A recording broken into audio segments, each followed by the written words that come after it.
Lawang kita aja sekarang punya banyak dosa nggak mau istighfar. Nabi Adam salahnya satu diturunin ke muka bumi. Sujud taubatnya 40 tahun. Ada yang mengatakan 40 hari. Sujud doang itu Pak.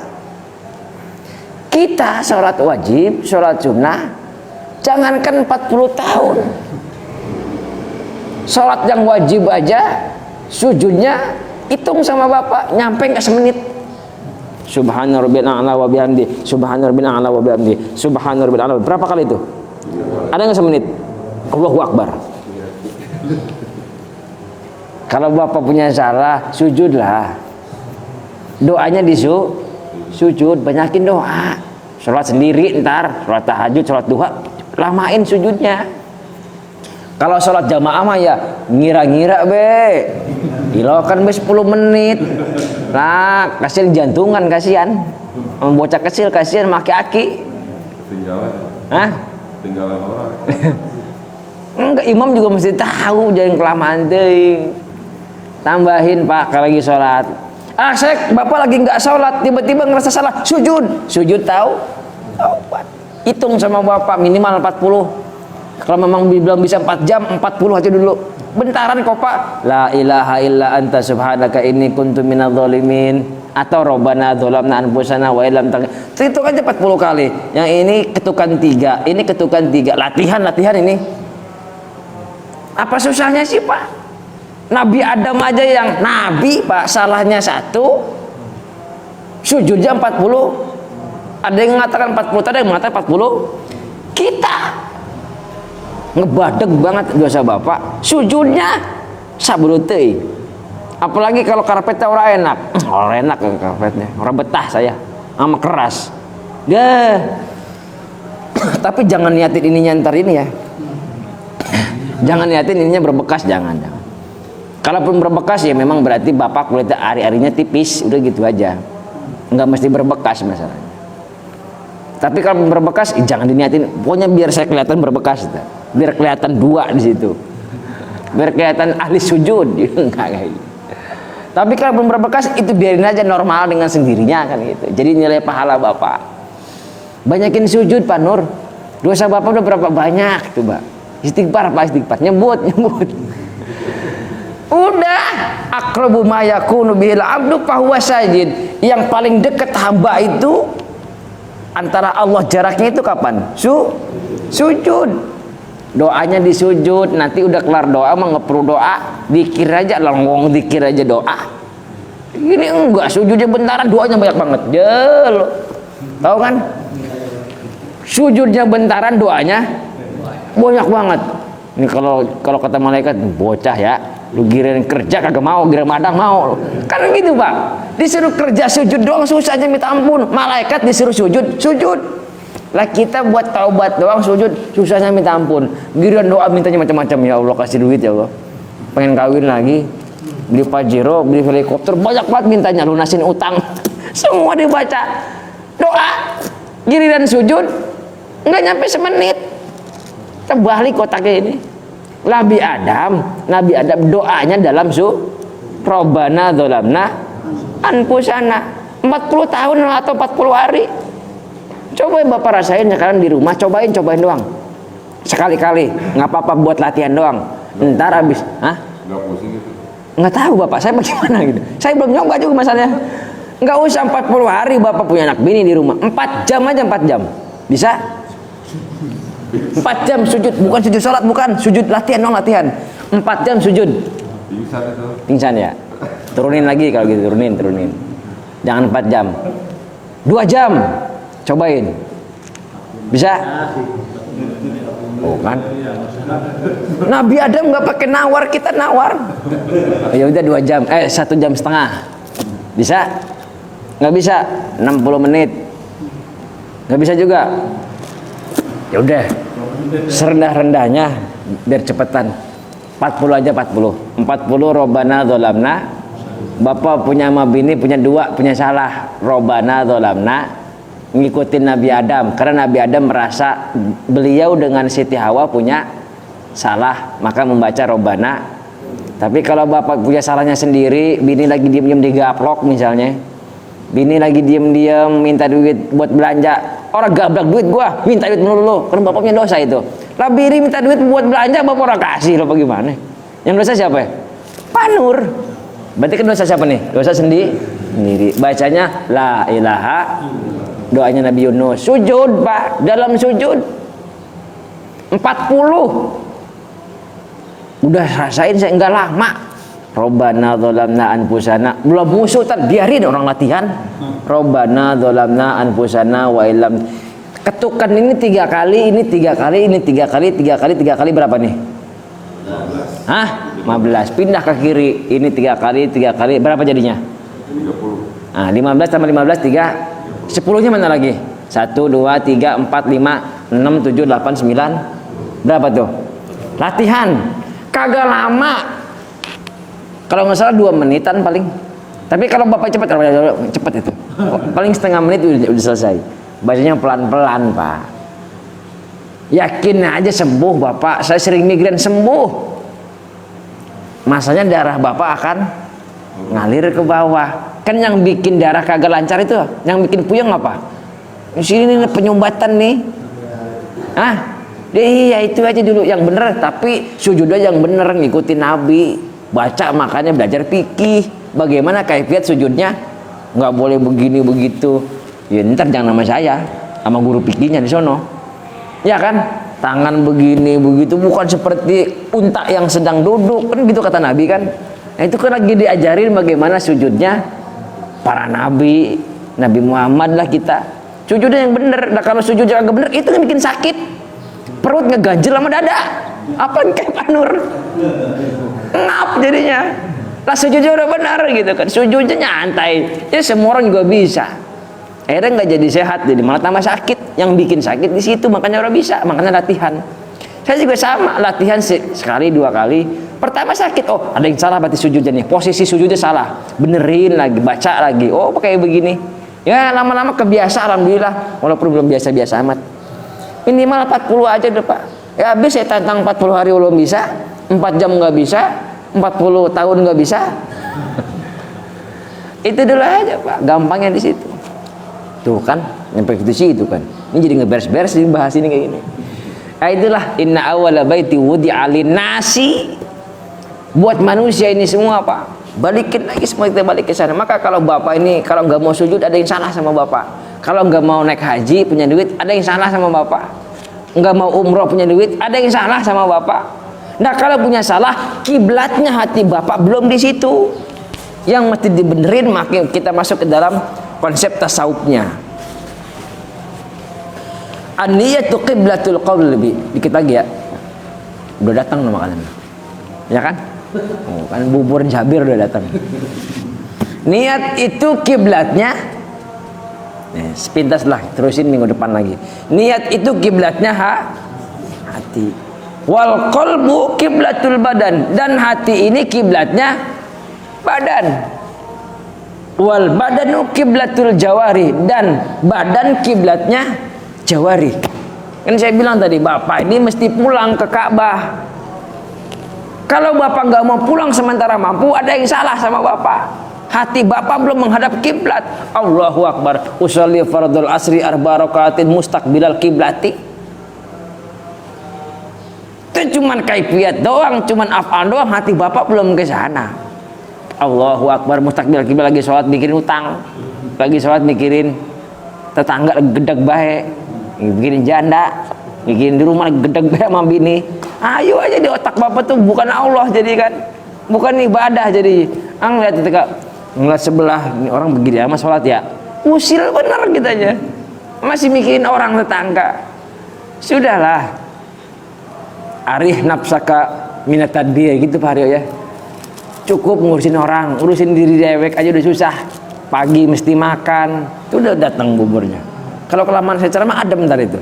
Udah lah.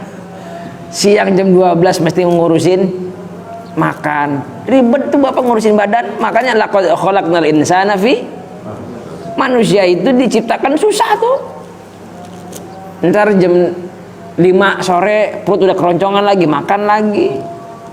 Yang nggak punya rokok, nggak punya rokok, mungsang mangsing, nyusahin orang. Nitip Pak Aryo. Kerjaan saya itu nyusahin Pak Haryo, nitip. Apalagi nyusahin bapak itu pokoknya. Jadi gimana ngurusin orang, ngurusin diri bapak aja bapak udah susah. Bagaimana ngurusin hati bapak? Ngapain ngurusin orang sesebelah? Mau pakai kurut, mau kagak, bodo amat, urusan masing-masing.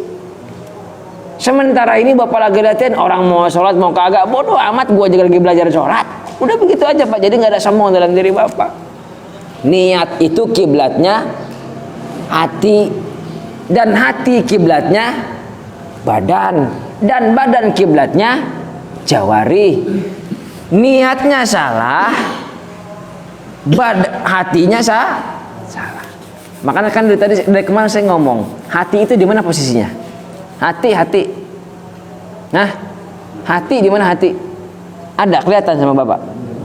Hah? Kayak gimana bentuknya? Bentuknya gimana Pak Aryo? Low. Namanya apa itu? Dekat mana dia posisinya? Jantung, paru-paru, hati ya. Jadi hati bapak itu sama seperti hatinya ayam. Kalau ayam dipotong, diambil hati, digoreng, enak ya Pak kan? Hati ayam. Itu ada nggak hatinya? Ampela. Ada ampela. Nah, makanya kan sekarang kalau memang bentuknya sama dengan kayak gitu, bedanya apa sama ayam bapak? Tinggal saya belek, kalau bapak kanibal ambil, kasih kucing. Hati bapak selesai udah. Nggak bisa punya. Jadi posisi hati di mana? Kalau hatinya tadi berbentuk, ya memang berbentuk kayak gitu. Sebuah penelitian ilmiah kan gitu. Ruhnya hatinya apa maksudnya? Hati ini di sini, otak bapak, otak mikir di mana kalau mikir? Mikir di mana adanya? Mikir. Gak punya pikiran loh. Tapi kan masih ada otaknya. Yang rusak apanya? Yang rusak apanya? Sarafnya. Handphone bapak, handphone tuh. Mana handphone Android deh? Tuh, bapak handphone. Itu kalau fisiknya ada kan, ini namanya handphone Android. Tapi kalau ICU-nya rusak, jangan ICU, apa tuh kalau sistemnya Pak? iOS, jangan iOS, apa kalau Android sih? OS-nya rusak, bisa nggak hidup? Padahal Android-nya ada tuh handphonenya. Itu handphone hati bapak tuh, otak bapak itu tuh kayak gini tuh, casing itu bentuknya. Tapi ruhnya adalah operating systemnya. Operating system badan kita ini ruh kita, hati kita di sini. Lah kalau niatnya bapak rusak, hati rusak, bagaimana hati bapak tergerak buat melakukan? Sama, kemudian dari hati rusak pindah ke otak, pikiran, gedeg baik sama orang. Tahu gedeg di sini kan gedeg nih. Emang kalau bapak benci sama orang, sebelum orang di mana adanya? Mulai dari mata ngeliat, wah ngajar banget tuh ya tetangga, beli motor udah lagi beli motor lagi bahaya gitu kan. Gedeg pindah ke nyesek mat dada, ya kan? Kan cewek, astagfirullahaladzim. Di mana tuh? Coba aja bapak perhatiin di sini kan, nyesek bapak. Hasad tuh di sini nih. Ntar dari hasad kepikiran, jadi orang doyan makan. Gara-gara kepikir dari sini naik kemari tuh, ya kan? Nah dari sini naik kepikiran, orang doyan makan, nggak bisa tidur, mikirin utang, dikejar-kejar debt collector, sakit. Udah sakit kan nih, ininya udah sakit, ininya sakit. Ini secara medis juga bisa kayak gini Pak. Dan ini Nabi yang ngomong, dan ulama-ulama tasawuf. Jadi kalau ada yang ngobatin orang itu, yang diobatin apa nih? Hatinya dulu. Kalau hatinya benar-benar, kan Nabi yang bilang, ala inna fil jasadi mudghah. Bukankah dalam dirimu itu ada segumpal darah? Itu hati maksudnya tadi itu yang berbentuk apa? Kalau ini benar secara medis, kalau bapak hatinya lagi sakit, hati yang beneran ya, hati fisiknya, kan nanti gampang penyakit yang lain nular. Komplikasi penyakit hati dekat ke paru-paru, paru-paru kena, dekat ke jantung, jantung kena, apalagi Pak, dekat ke lambung, ulu hati namanya ya, mahnya kena, tipes lagi. Iya, obatnya gampang. Kalau penyakit hati, obatnya apa penyakit hati? Dari dokter itu. Saya tahunya cuma omeprazol, lansoprazol. Kalau penyakit meriang pakai paracetamol. Tapi kalau penyakit hati tidak bisa pakai itu. Bapak sholat nih. Allahu Akbar. Nggak mau datang ke masjid atau memang nggak mau sholat. Yang sakit itu sakitnya apanya? Hatinya kan. Nah kalau penyakitnya nggak malas kayak gitu, obatnya mungkin nggak paracetamol. Mau kemana bang? Mau beli paracetamol? Emang apa? Bini saya nggak mau sholat. Kan enggak kan? Ruh yang diberesin. Ala inna fil. Kalau dia baik, kalau dia jahat, kalau dia buruk. Kepikiran akhirnya, badan sakit. Wa qiblatul badan, wal qalbu qiblat, dan hati ini kiblatnya badan. Dari pusar ke sini tuh badan tuh. Dari sini ke sini badan. Sakit ya sudah. Ya jangankan kita sakit yang kayak gini yang berat. Penyakit cantangan aja nggak bisa jalan ke masjid. Mau sujud susah. Ada bisul di sini. Iya Pak. Kan gampangnya kayak gitu. Jadi hati-hati sama hati Bapak tuh. Makanya di tasawuf itu yang digempur itu hati. Sholatnya rajin ada penyakit hati ain sama orang gedeg baik. Lu bersolat kayak begitu. Ngerasa paling bener aja. Yang diberesin tuh di situ, di tasawuf itu. Ya Pak.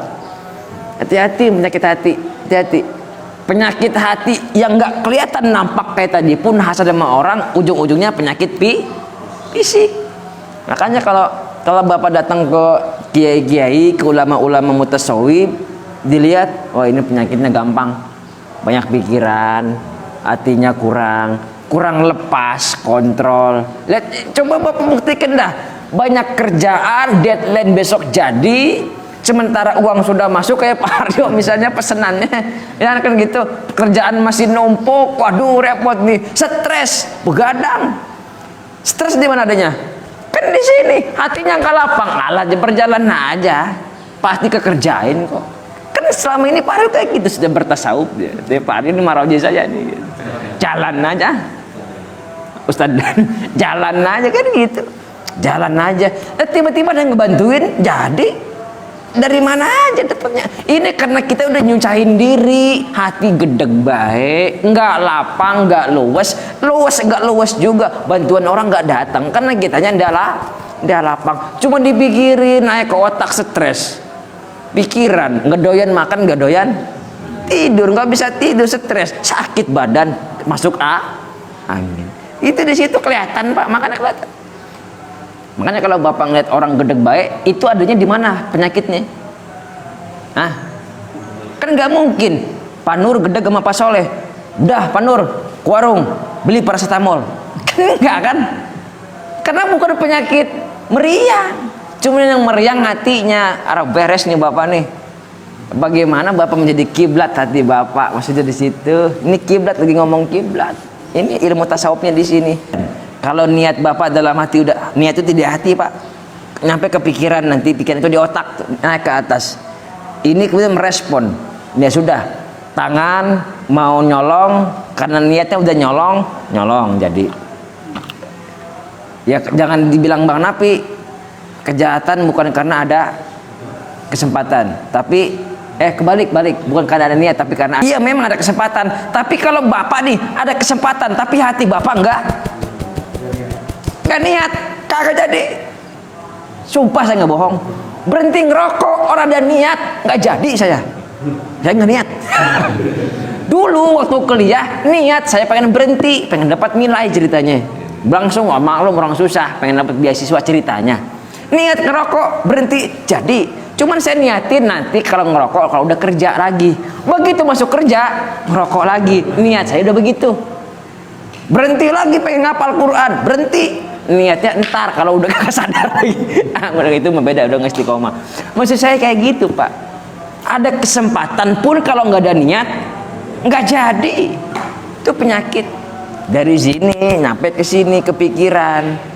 Makanya sebisa mungkin jangan sering ngelihat pakai ini, ngelihatnya pakai, karena kita belum bisa ya sudahlah, sebisa mungkin jangan ngelihat yang, makanya diajari sama Nabi kayak gitu. Karena manusia itu wajar Pak hasad sama orang, ngelihat orang punya duit banyak, kita orang open, bukan orang apa namanya, ngiri, mata ini dari mata.